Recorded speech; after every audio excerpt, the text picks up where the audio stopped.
Num vasto oceano, em um continente selvagem, um santuário incrível. Estas praias virgens, as florestas pantanosas e o recife mais submerso localizado ao sul são o ponto crucial da diversidade. O lar numeroso de milhares de espécies, onde alguns habitantes trabalham juntos e outros são caçadores solitários. E para dois dos nômades marinhos gigantes, esta costa é a chave para a sobrevivência de sua espécie. Este é o refúgio secreto do Oceano Índico. Este é o Santuário Marinho da África.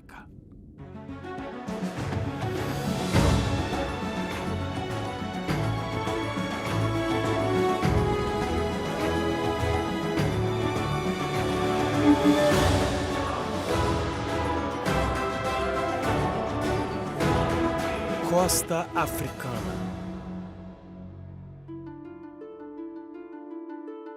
O Santuário do Oceano Índico. Estendendo-se ao longo de 2 hemisférios e tocando 3 continentes, o Oceano Índico tem 73 milhões de quilômetros quadrados. Aqui, na costa leste da África do Sul, o oceano vai de encontro à costa de uma mata subtropical e de praias douradas. Um cenário exuberante e abundante, onde os manguezais e as dunas encontram um mar convidativo, com um clima criado pela agradável corrente das agulhas. Suas águas mornas são um santuário para uma grande variedade de espécies marinhas. E ainda assim, a aparente abundância deste mundo engana. Esta costa africana é gentil e agradável. Porém, a vida aqui é uma luta se comparada àquela que outras espécies vivem a somente alguns quilômetros mais ao sul, onde estas águas azuis dão lugar ao Atlântico violento que varre o mundo semidesértico. A costa atlântica da África do Sul é massacrada por ondas enormes que são desencadeadas por ventos constantes. Mas esses ventos também trazem a água das profundezas à superfície, e com ela uma enorme quantidade de nutrientes de milênios de matéria vegetal em decomposição. Esta abundância de alimentos suporta uma grande população de espécies marinhas que vive na costa oeste. Mais de 2 milhões de lobos marinhos sul-africanos brigam por espaço em grandes colônias de reprodução. Eles se alimentam de grandes cardumes de peixes pelágicos como sardinhas, que são trazidas pela água fria e rica em nutrientes. Porém, ao longo da costa leste, os ventos predominantes são mais gentis. Sem as ondas violentas, não há um afloramento de nutrientes vindos das profundezas. A água pode ser morna e tranquila, mas não possui os benefícios da corrente da costa oeste, que traz comida das profundezas. O que ela tem, no entanto, são corais, uma paisagem viva que sobrevive através de uma relação simbiótica entre os pólipos dos corais e as algas unicelulares.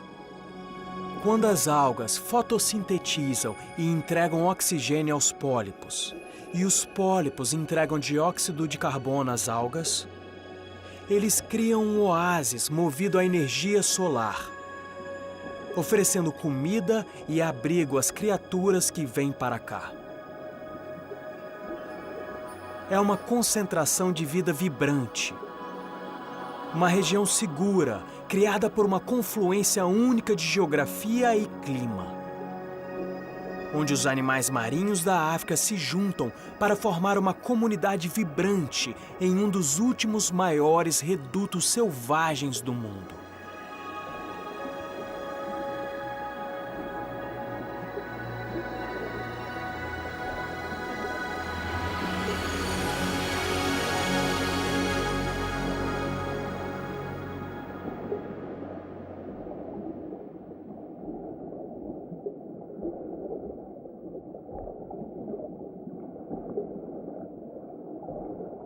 No mar aberto, alguns dos grandes migrantes desta região estão terminando uma longa jornada. Trazidos pelas águas quentes e pela relativa segurança da costa, tartarugas e tubarões-touro fazem uma viagem anual para gestar.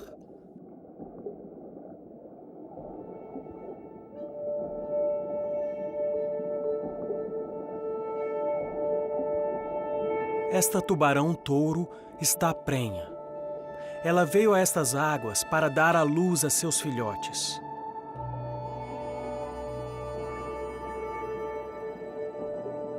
A tartaruga de escamas também está voltando a estas águas, mas seu local de desova fica mais ao norte na costa africana, em Moçambique. Ela conhece bem estas águas. Ela viaja para cá a cada 2 anos, desde que começou a procriar.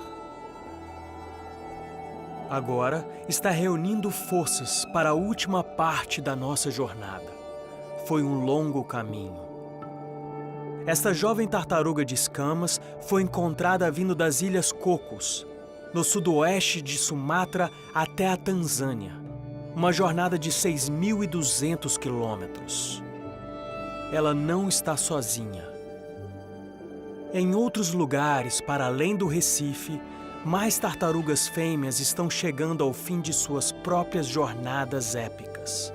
Agora, ela está focada em sua refeição. Ela está cansada.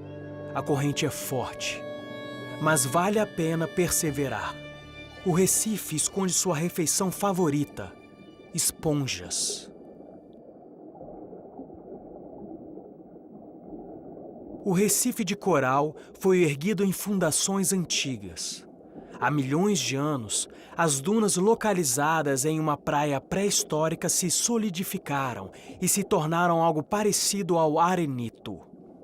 Lentamente engolidas pelo mar, elas se tornaram a base para que o Recife de coral pudesse crescer.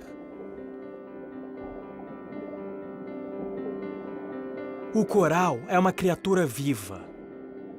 Um organismo de corpo mole que se prende a substratos rochosos e cresce, criando trompas duras de carbonato de cálcio. As colônias se formam criando recifes e, por sua vez, habitats completos.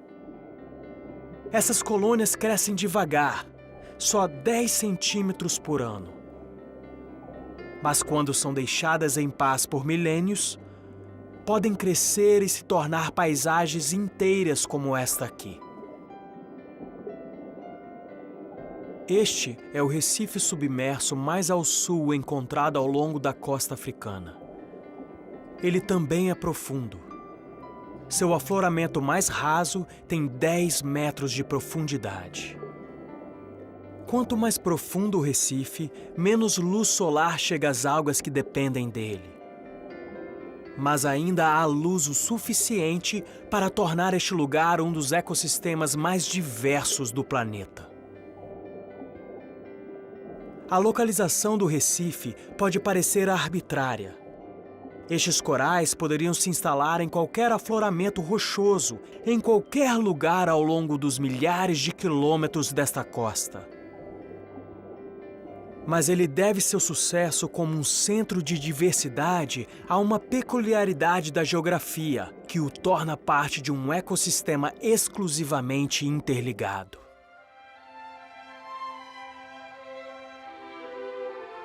Para além das dunas, estuários seguem em direção ao mar.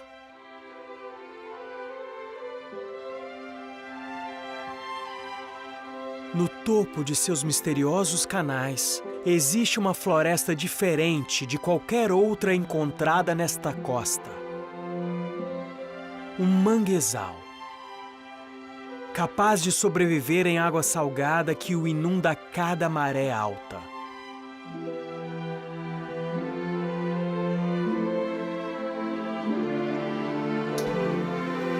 Todos os dias, esta floresta única deixa cair toneladas de matéria vegetal na lama alagada ao redor de suas raízes. Muitos desses dejetos são arrastados para baixo da terra pelo compostador-chefe do manguezal, o caranguejo de garras vermelhas.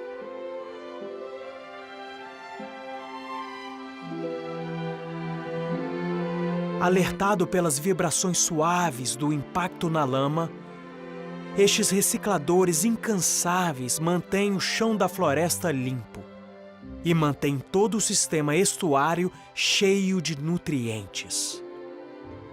Toneladas de frutos e folhas rapidamente se tornam toneladas de adubo.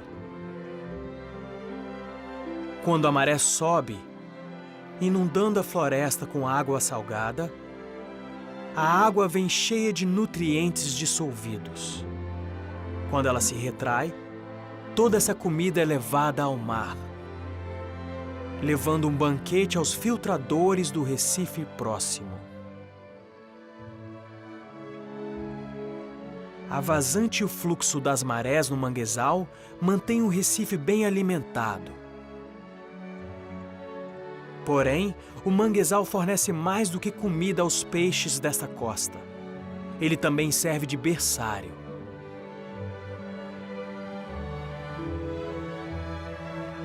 Durante a maré alta, uma passagem intacta vai do oceano ao manguezal.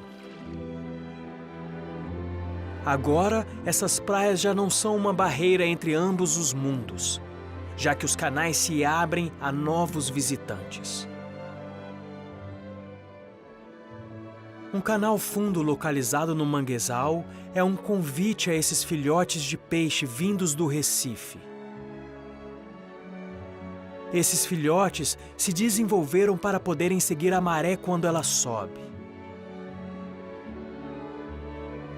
A jornada do coral até a costa é longa para um peixe pequeno, mas vale o esforço.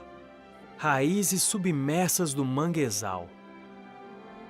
O peixe alcançou os arredores da floresta, onde a água doce e salgada se misturam.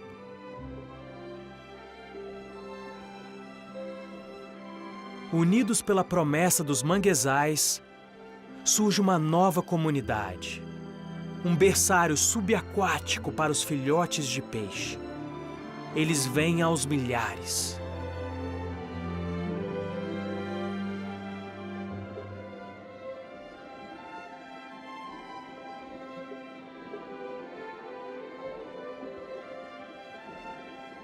Os manguezais são um santuário. Oferecem alguns meses vitais de comida em abundância e segurança contra os predadores do Recife. Aqui, os peixes irão crescer, ficando cada vez maiores e mais fortes, até estarem prontos para aceitarem os desafios do mar aberto. Para um mundo que luta para sobreviver, a água rica em nutrientes da floresta é um banquete, e seus efeitos são drásticos. Espécies de peixes tropicais foram encontrados em até o dobro de abundância nos recifes próximos aos manguezais desta costa. Nem todos os habitantes do Recife têm acesso a este viveiro conveniente. Eles não podem desaparecer por alguns meses, até estarem prontos para viverem sozinhos. Ao invés disso, eles desaparecem bem onde estão, à vista de todos.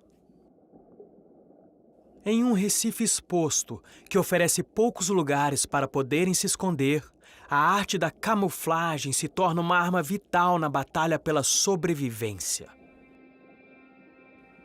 Indistinguível entre as rochas e os corais, um predador espera pela caça. O peixe-sapo é um tipo de charroco que usa uma isca presa à sua cabeça para atrair vítimas famintas. É fácil não enxergá-lo. Sua pele única o torna o mestre dos disfarces. Ao invés de escamas, o peixe-sapo está coberto de espinhas carnosas, extensões peludas e pequenos retalhos cutâneos que servem para esconder qualquer característica reconhecível. Tudo para ser confundido com um pedaço de esponja coberta de algas. Já que sua camuflagem depende dele ficar imóvel, o peixe-sapo não se mexe muito. Quando se mexe, ele revela um movimento balanceado único. Observado à medida que ele se move pelo leito usando suas barbatanas pélvicas articuladas. Ele não é um grande nadador, mas essas barbatanas que se parecem com pés o ajudam a não ser levado pela corrente à medida que ele se move pelo recife. Quando ele encontra o seu próximo esconderijo, ele descansa e se torna invisível contra as rochas. Ele ficará ali até a sua próxima refeição. Ele não é o único caçador não detectável que fica à espreita. O peixe-crocodilo tem uma textura e marcas características e se posiciona contra o recife. Ele simplesmente desaparece. Até seus olhos se camuflam.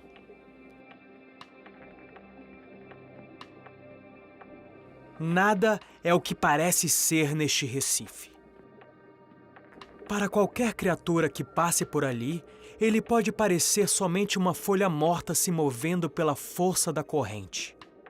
Mas essa folha morta está muito viva.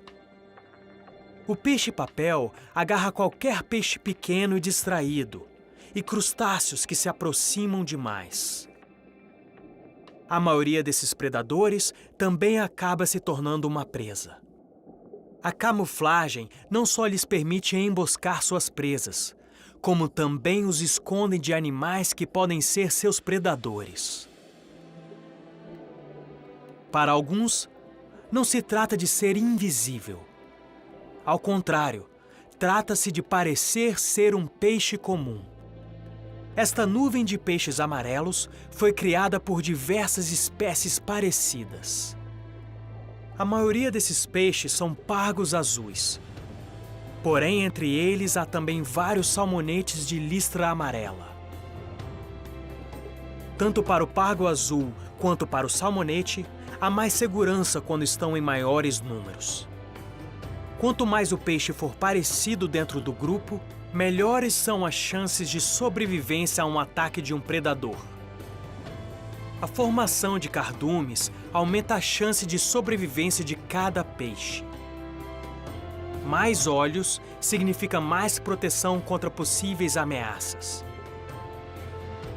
Se forem atacados, o redemoinho de corpos amarelos pode desorientar ou distrair o predador, fazendo com que cada peixe esteja mais seguro. É um relacionamento que beneficia ambas as espécies.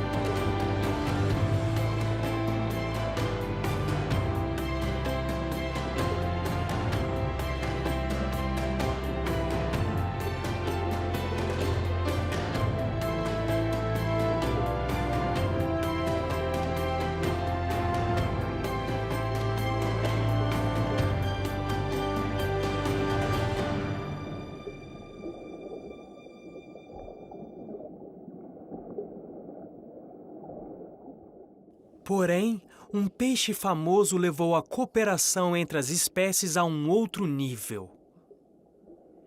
Ele vive feliz em uma armadilha mortal. O peixe-palhaço encontra segurança entre as frondes de anêmonas do mar. Parece ser um refúgio improvável. As urtigas da anêmona comem qualquer coisa pequena e desavisada que se aproxime. Porém, para o peixe-palhaço, os tentáculos não machucam. Trata-se do seu lar. Essa é uma troca de serviços única. Enquanto a anêmona oferece abrigo, alimentação e proteção para este pequeno guarda, o peixe-palhaço devolve o favor mantendo a sua casa limpa e saudável. O peixe-palhaço consegue sobreviver às picadas. Isso graças a uma camada de muco que protege seu corpo. Esse muco é 4 vezes mais grosso que aquele produzido por outros peixes. E o mais importante de tudo, contém traços do próprio veneno da anêmona. Cada anêmona abriga o seu próprio peixe-palhaço. E acredita-se que o peixe produz o seu próprio antídoto contra o veneno, se esfregando na anêmona. Literalmente, se picando contra suas urtigas. Este ritual que desafia a morte tem plateia. Um grupo de filhotes de dominós donzela. Esses animais territoriais também conseguem suportar as picadas das anêmonas. Estão usando esta aqui como esconderijo. Mas enquanto o peixe-palhaço está ocupando essa anêmona, eles mantêm uma distância respeitosa.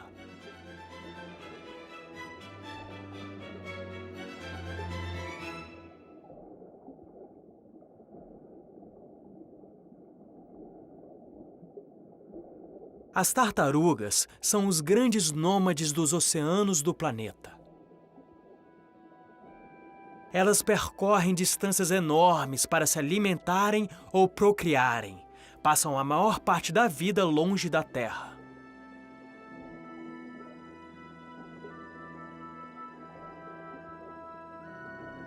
A costa do Oceano Índico da África tem mais de 6.000 quilômetros de extensão, cobrindo 5 continentes e 2 hemisférios. E ainda assim, quando elas migram para cá, vão em direção a um lugar especial, uma praia específica. O lugar onde nasceram.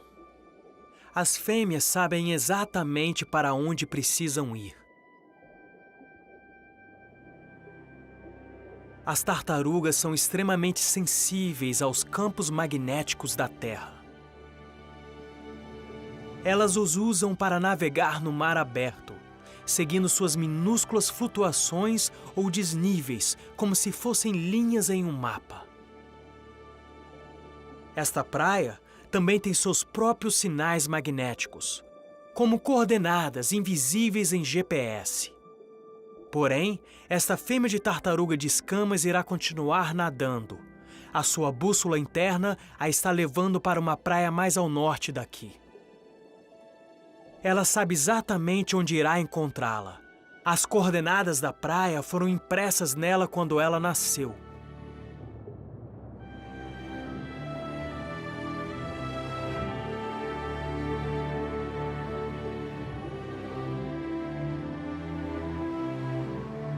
No entanto, as praias deste santuário africano estão chamando outras tartarugas. Elas nasceram aqui há muitos anos atrás. E agora estão voltando para completar um antigo ciclo. Esta fêmea de tartaruga marinha comum seguiu seu sinal magnético e voltou à praia onde nasceu. Este momento estava para acontecer há muito tempo. Pode levar até 35 anos para que as tartarugas comuns cheguem à idade de procriação. Agora, pronta para botar seus ovos, ela começa a escavar seu ninho. Aqui, acima do nível máximo da maré cheia, seus ovos estarão seguros. Seus filhotes terão uma chance de sobreviverem. O sexo dos bebês de tartaruga é muito influenciado pela temperatura do ninho. Em ninhos mais aquecidos, a maior parte dos embriões serão fêmeas. Em ninhos mais frios, a probabilidade maior é que nasçam mais machos. Perto dali, outro nômade que viaja longas distâncias também está cuidando do seu ninho. Uma tartaruga gigante fêmea se arrasta para a terra, arrastando seu enorme peso até as dunas. Essas tartarugas gigantes conseguem crescer até 2 metros de comprimento e pesar 900 quilos. Suas viagens migratórias são longas. Às vezes, chegam a mais de 7.000 quilômetros cada uma. E elas conseguem alcançar profundidades de mais de 1.200 metros até o abismo. mas nenhuma foi tão importante quanto essa curta viagem das ondas até a areia, para botar suas centenas de ovos e começar uma nova geração de viajantes marinhas.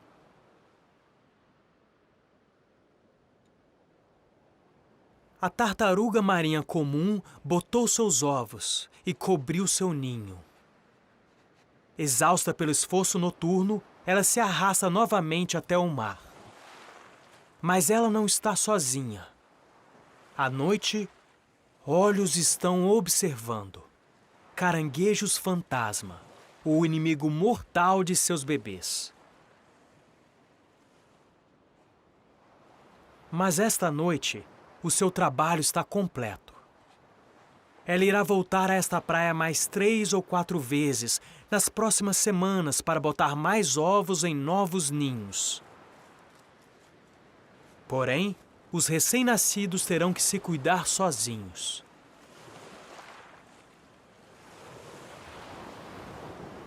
Tão silenciosa e secreta como chega, ela desaparece do local.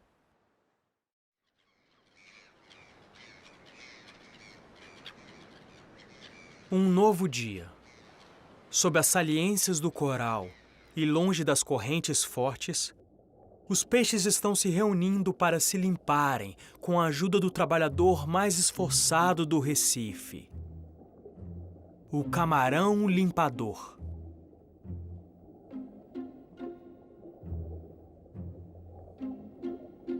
Este é um lugar seguro, onde os predadores e as presas deixam suas diferenças de lado na busca pelo tratamento perfeito e completo de beleza.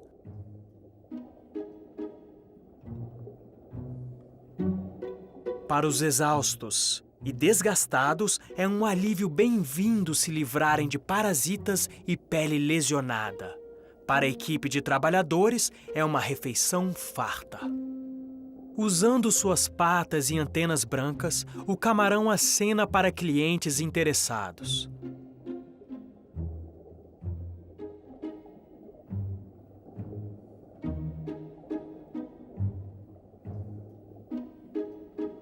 O perigoso bacalhau das rochas não está aqui para causar problemas e se movimenta devagar para mostrar que não quer briga, mudando de cor e gentilmente abrindo a boca.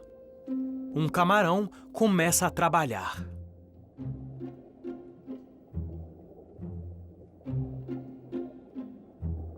Uma raia se aproxima na esperança de conseguir um encaixe. Assim como o bacalhau das rochas, ela também se aproxima mostrando a sua bandeira branca. Ela ergue o corpo com movimentos ondulatórios.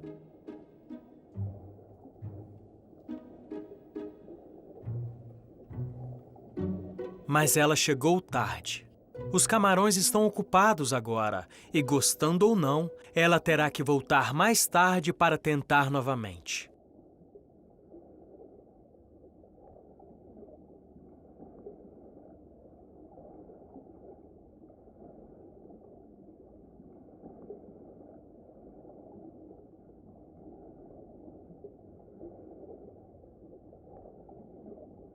O primo do camarão limpador, o camarão arlequim, tem um gosto mais refinado.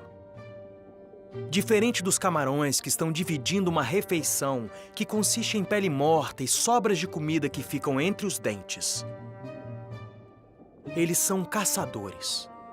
E o alvo de hoje é sua iguaria preferida, a estrela do mar. Eles estão vestidos para o jantar, com suas conchas magníficas. Eles podem se dar ao luxo de serem exibidos, já que sua presa não conseguirá fugir deles.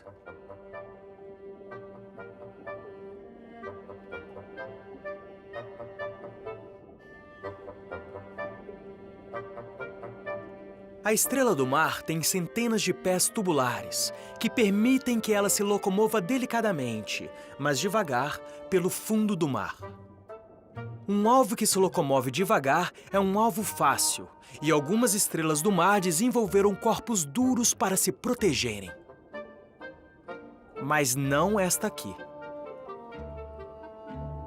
O camarão arlequim usa sua antena muito sensível para farejar a sua presa. Agora, ele sobe em cima dela e começa a tentar virá-la. Se quiser atingir o seu ponto fraco e deixá-la vulnerável, ele precisará imobilizá-la.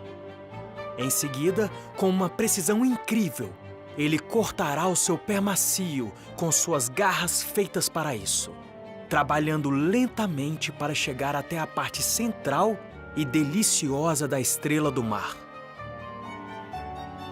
A estrela do mar alimentará esses assassinos meticulosos por dias.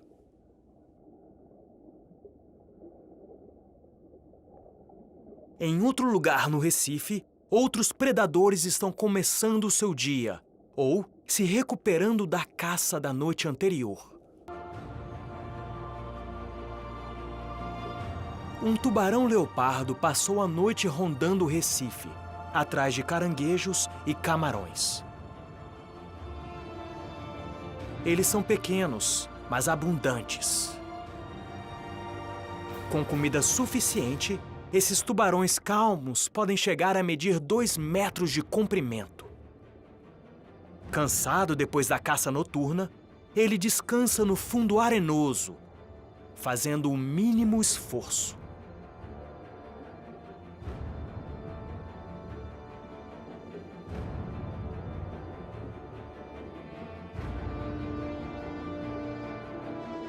Os tubarões têm origens antigas. Remontam a centenas de milhões de anos atrás. Mas perto dessas caçadores silenciosas, eles são relativamente novos. A primeira água-viva a aparecer nos mares do mundo surgiu há 500 milhões de anos, muito antes que houvesse plantas na Terra. Elas são os animais de múltiplos órgãos mais antigos do planeta, mas não são tão primitivas quanto parecem ser. As águas-vivas são nadadoras ativas. Elas se locomovem contraindo-se em movimentos pulsantes sutis, que deslocam a água onde se encontram. Elas também têm um sistema nervoso complexo, que as ajuda a se adaptarem e a reagirem ao seu ambiente, sentindo os fluxos da corrente, identificando outras águas-vivas e até testando a salinidade da água do mar. O corpo da água-viva é macio e frágil, mas elas podem ser letais. Quando encontram a sua presa, elas reagem com uma força incrível, enchendo a sua vítima de neurotoxinas. A maioria dos animais que vive aqui não liga para a sua presença. Porém, para as tartarugas, elas fazem parte da sua dieta. As tartarugas gigantes engolem a água-viva em mar aberto. Às vezes, no verão, chegam a comer até 70% do seu peso todos os dias.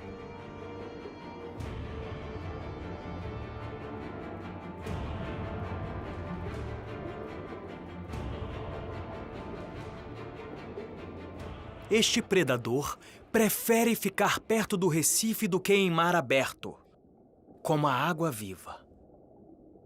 A moreia pintada se esconde entre as fendas do Recife, se arriscando ocasionalmente para uma parada na estação de limpeza ou para caçar. Normalmente confundida com um tipo de cobra marinha, a moreia, na verdade, é um peixe. Sua boca aberta parece intimidadora, mas isso é mais em função da respiração do que uma demonstração de força. Uma boca aberta permite um constante fluxo de água que passa pelas suas brânquias, pequenos buracos localizados atrás da sua cabeça. Elas podem parecer assustadoras e antissociais, mas as moreias são vizinhas relativamente calmas, quando bem alimentadas.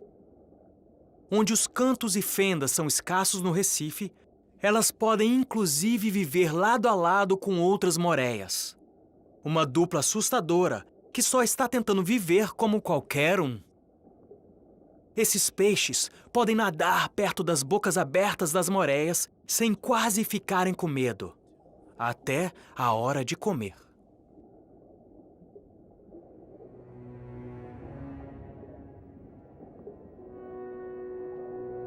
Outra criatura antiga do mar conseguiu chegar à costa.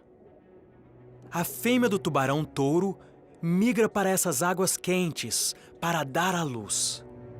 Esses peixes são extremamente sensíveis às mudanças de temperatura na água e irão viajar ao longo da costa para chegar em águas mais quentes quando estiverem prenhas.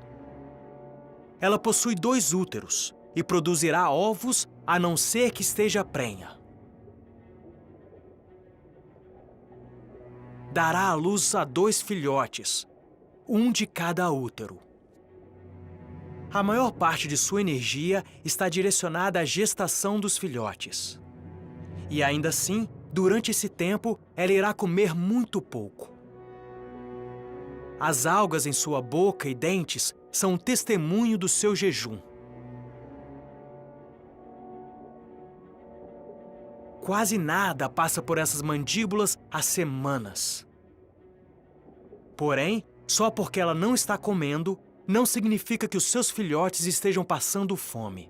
Antes de nascer, os tubarões estão ganhando força, comendo seus irmãos. Os filhotes maiores comem seus irmãos e irmãs mais fracos, dentro do corpo da mãe.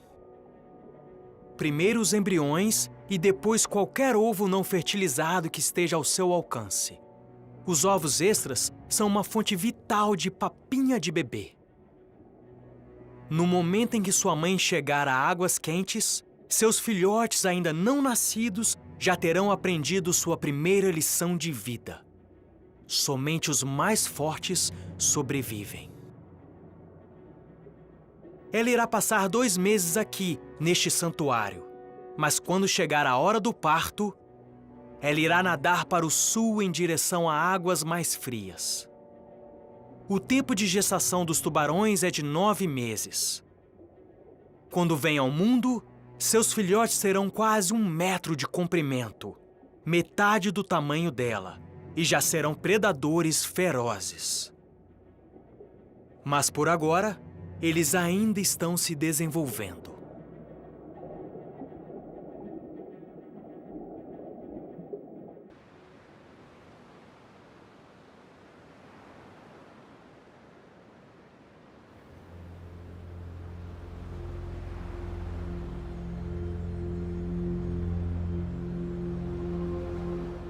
Já se passaram 2 meses desde que a tartaruga comum botou seus ovos nesta praia. Acima do nível máximo da maré alta, as dunas estão agitadas.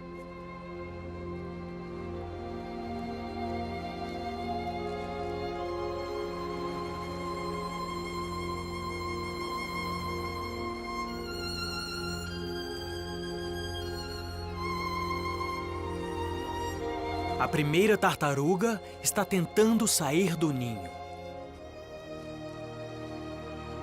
O instinto diz ao resto para ficarem quietas agora, mas esta aqui é precoce. É uma má escolha. O perigo está à espreita na escuridão. Os caranguejos fantasmas estão esperando à beira-mar, reunindo-se para a caça.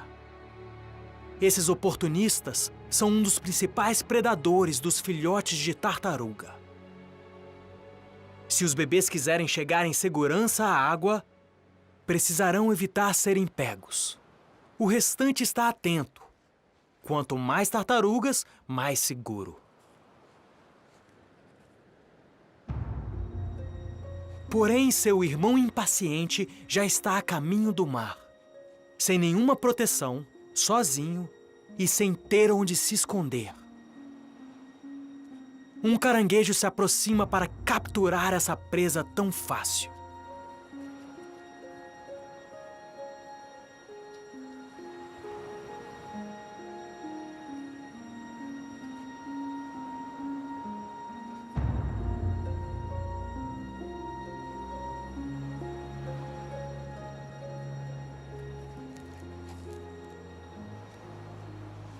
Sem saberem da tragédia que acabou de acontecer na praia, o restante dos filhotes está se aproximando da superfície.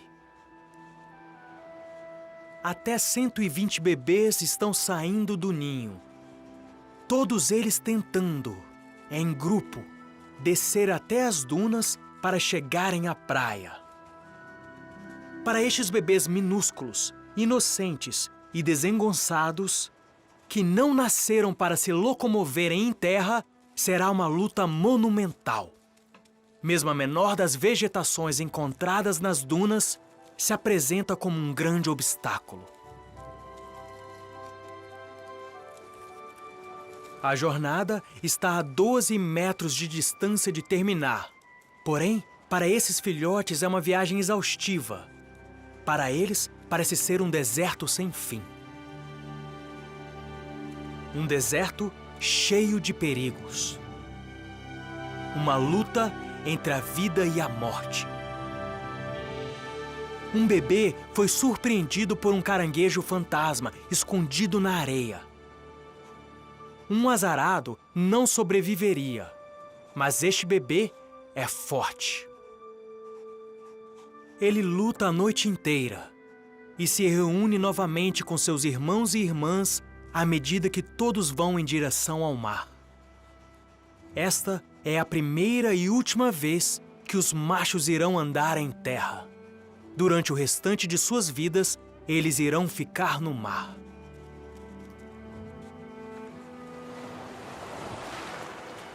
Por fim, chegaram à beira-mar. Agora estão todos juntos, mas estão começando uma vida solitária. As tartarugas são autossuficientes desde o nascimento e já irão se separar, começando décadas de uma vida migratória por todos os mares do mundo. A assinatura magnética desta praia já foi marcada nelas.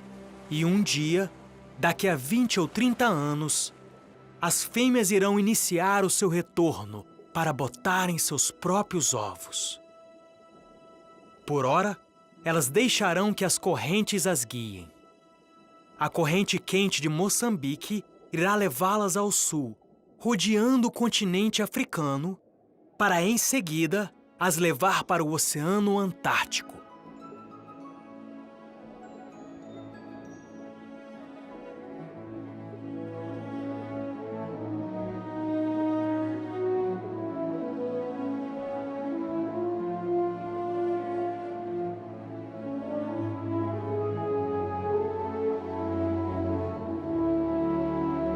Um novo dia nos recifes da África do Sul. Os filhotes de tartaruga já foram embora. O ritual secreto da noite anterior terminou tão misteriosamente quanto começou. Mas a vida nos recifes continua, sempre urgente.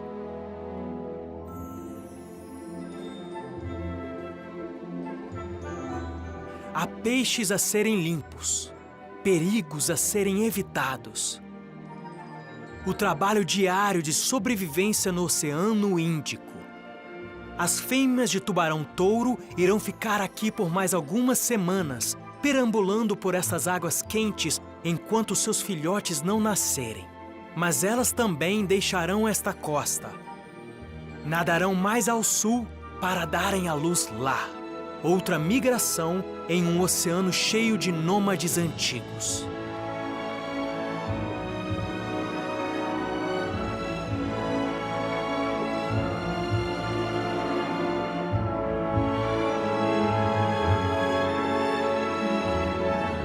A vida no Oceano Índico pode ser desafiadora, mas aqui, no litoral da África do Sul, floresce um santuário natural como nenhum outro.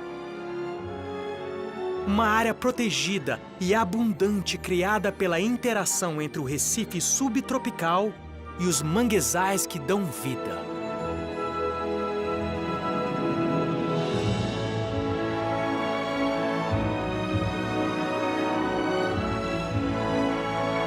Das extensas praias até as paisagens de coral. dos berçários seguros aos locais de nidificação secretos. Este é um lugar que oferece abrigo e abundância àqueles que vivem aqui. Seja o seu lar ou só um lugar de passagem, um esconderijo, um reduto, uma ilha diversificada encontrada no vasto Oceano Índico.